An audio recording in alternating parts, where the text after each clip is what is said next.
यह है कलील न्यूज़।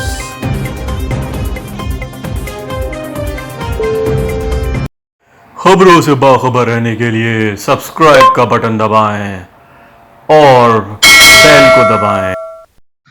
पीरवसन से सज्जाद चांडियों की रिपोर्ट। पीरवसन के करीब सुई गैस में मेहरान हाईवे पर कोच उलट गई, 8 अफराद शदीद जख्मी।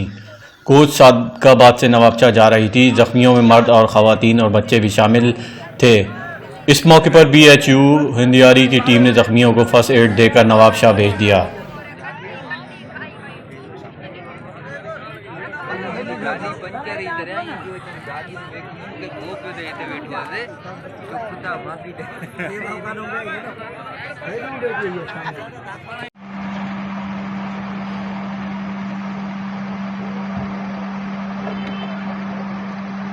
बी गाड़ी बस सब यही है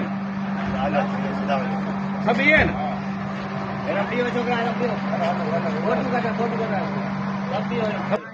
अंदर आलो सब यही है नहीं